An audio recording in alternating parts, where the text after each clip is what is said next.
Very good morning and welcome back again, my dear students.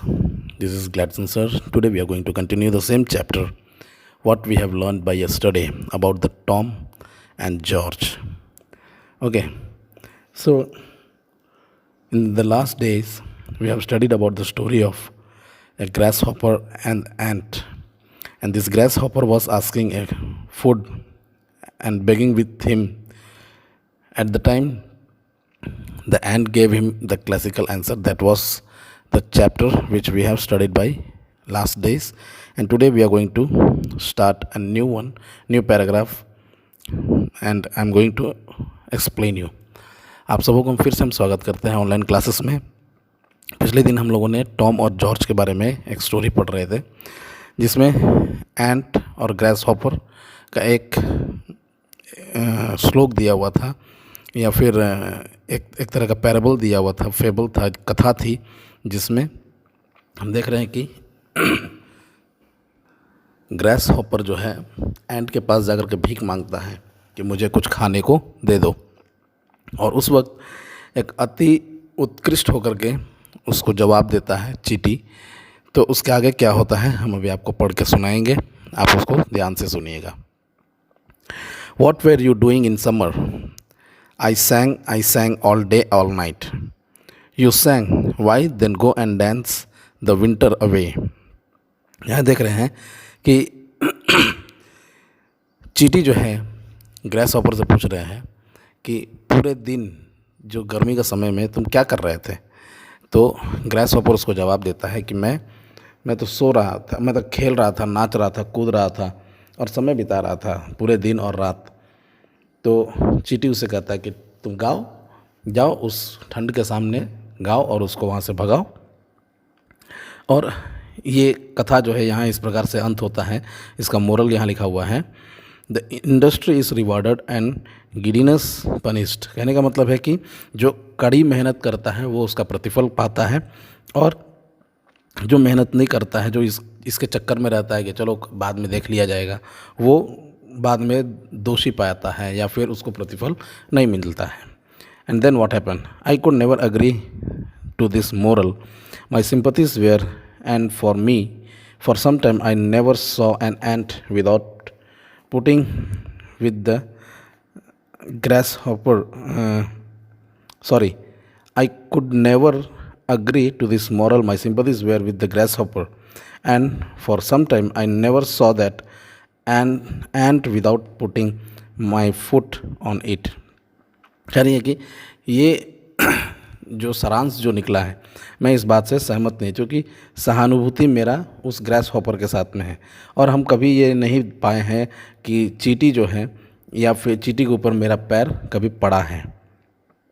The other day when I saw my friend George Ramsay taking lunch by himself in a restaurant, the fable again came to my mind. I had never seen anyone in such deep gloom. He looked as though the burden of the whole world sat on his shoulder. I was sorry for him. I suspected at once that his younger brother Tom had again caused him some trouble. I went up to him and held out my hand, and I asked, how are you? Then he replied, I am not very happy. Is it Tom again? Yes, it's Tom again. अब अगले दिन की बात है कि जब वो अपने मित्र जॉर्ज रामसे को देखती है कि वो रेस्टोरेंट में बैठ करके लंच कर रहा होता है, उस वक्त वो कहानी उसके दिमाग में फिर से वापस आती है और कहते हैं कि मैंने कभी ऐसा नहीं देखा कि कोई व्यक्ति इतना निराशा में बैठा हो, और उसको देखकर ऐसा लगता है कि दुनिया का सारा बोझ उसके कंधे पर आ गया है, और उसको देख करके बहुत दया भी आ रही थी, और इस बात का मतलब उसको संदेह था कि कहीं उसका छोटा भाई उसके लिए कोई समस्या तो नहीं खड़ा कर दिया, कोई परेशानी तो नहीं ला दिया।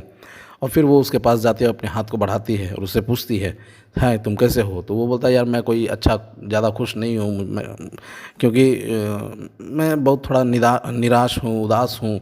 तो पूछती है, क्या है, कहीं तुम्हारा वो भाई टॉम फिर से तुम्हें कोई परेशानी में तो नहीं डाल दिया? तो वो कहता है, हाँ मेरा भाई टॉम ने मुझे परेशानी में डाल दिया है।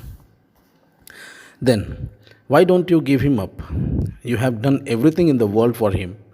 You must know by now that he is totally hopeless. वो कहता है कि वो उसे कहते हैं क्यों क्यों नहीं तुम उसको छोड़ देते हो, क्योंकि तुमने उसके लिए दुनिया में जितना अच्छा से अच्छा हो सकता है तुमने उसके लिए किया है, लेकिन अब इस बात को तुमको जानना बहुत ज़रूरी है कि वो अब आशाहीन है। I suppose every family has a black sheep. Tom had been source of creating trouble for 20 years. He had begun life decently enough. He went into business, married, and had 2 children. He belonged to a respectable family, and there was every reason to suppose that Tom Ramsay would have a useful and honorable career.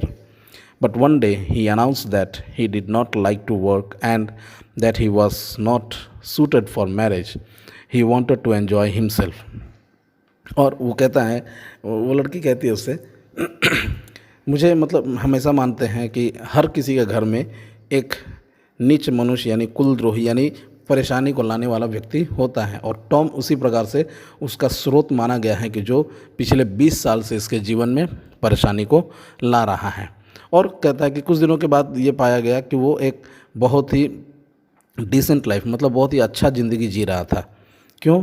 क्योंकि वो अपने काम में भी शुरू हो गया, वो कामों में जाने लगा, बिजनेस करने लगा, उसकी शादी हो गई, उसके 2 बच्चे भी हो गए, और वो बहुत ही सम्मानित परिवार से भी जुड़ गया था और बहुत ही आदरपूर्ण या फिर आदरणीय उसका कैरियर हो गया था, बहुत ही सराहनीय कैरियर हो गई थी, उसका जीवन बहुत अच्छा चल रहा था। लेकिन एक दिन वो अपनी बात को घोषणा करता है, वो सबको बताता है कि वो इस चीज़ से खुश नहीं है, वो सब चीज़ करना पसंद नहीं कर रहा है, और यहाँ तक कि उसको जो शादी उसने की थी वो भी उसके लिए अनुकूलित नहीं था, वो उससे सहमत नहीं था, क्योंकि वो चाहता था कि वो अपनी लाइफ को एन्जॉय करे। His relatives and friends tried to reform him, but all in vain. He left his wife and his office. He had made little money, and he too spent 2 happy years in various capitals of Europe. Reports of his activities reached his relations from this time to time, and they would say, he is certainly having a good time, but what would happen when the money was spent? अब देखिए, कहता है कि उसके जो सगे संबंधी, उसके दोस्त जो थे, उसको देखकर ये कहते थे कि अब इसमें कुछ सुधार आने की आवश्यकता है, लेकिन ये सब कुछ व्यर्थ है। और उसने अपने परिवार को छोड़ दिया, अपनी पत्नी को छोड़ दिया, जिस ऑफिस में काम कर रहा था उसको छोड़ दिया, और उसके पास जो पैसा उसने कमाया था उस पैसे से अपने बाकी का 2 साल का ज़िंदगी अच्छे से मतलब यूरोप के विभिन्न राज्यों में वहाँ के राजधानियों में घूम करके अपना समय बिताया, और उसके हर एक गतिविधियों का खबर जो है उसके पड़ोसियों के पास या उसके रिश्तेदारों के पास समय समय से पहुँच जाया करता था। और वे लोग इस बात को कहते थे कि जब तक उसके पास पैसा है तब तक ये अपना ज़िंदगी तो अच्छे से जी रहा है, लेकिन तब क्या होगा जब उसका पैसा सब ख़त्म हो जाएगा। So what a person used to do in his life, when there is money he is happy, when there is no money what will happen, how he will survive? That was the thought of their family, their friends, their relations, their relatives. They were thinking about the Tom, because before that he was having his family, he was having his children, and he was having his business also. But unfortunately he left his business and he spent all his money. And what will happen when all the monies will be spent from him? How he will survive? What he will do for the next time? That was the questions in their mind. यहाँ देख रहे हैं कि उसके परिवार लोग, उसके रिश्तेदार लोग ये कह रहे हैं कि जब तक पैसा है तब तक बहुत अच्छा ज़िंदगी जी रहा है, क्योंकि उसके पास परिवार था, सब कुछ था तो खुश था। लेकिन जब वो पैसा परिवार को छोड़ दिया और अपने ऑफिस में जहाँ वो काम करता था उसको भी छोड़ दिया, और जो पैसा वो कमाया था उससे 2 साल का ज़िंदगी जी लिया, लेकिन बाकी का ज़िंदगी उसके साथ कैसा होगा? जब तक पैसा है तब तक तो ठीक है, लेकिन जब पैसा ख़त्म हो जाएगा तब क्या होगा उसके साथ? ये बात, इस प्रकार का सवाल उन लोगों के मनों में आ रहा था। This was the story what I have taught you by today. I am stopping you by here. If you have any problem, you can ask to me. Till where I have taught you, you have to go through the chapter and you have to find out the hard words. You have to write the meanings of that, and then you have to learn the word meaning. And also up to where I have taught you, up till that you have to write as an handwriting. And after completing this chapter, we will be seeing in the next day with the remaining one. Okay. तो आज हम यहाँ पर छोड़ रहे हैं आपको। इसके आगे हम आपको अगले दिन पढ़ाएंगे, जहाँ तक मैंने पढ़ाया आपको उसमें का वर्ड मीनिंग आप बनाएंगे, उसका वर्ड मीनिंग लिखेंगे, उसको याद करेंगे, और जहाँ तक मैं पढ़ाया हूँ वहाँ तक आप उसको हैंड राइटिंग में लिखेंगे. Okay, thank you. May God bless you all. Have a nice day. Will be seeing you in the next class. Thank you.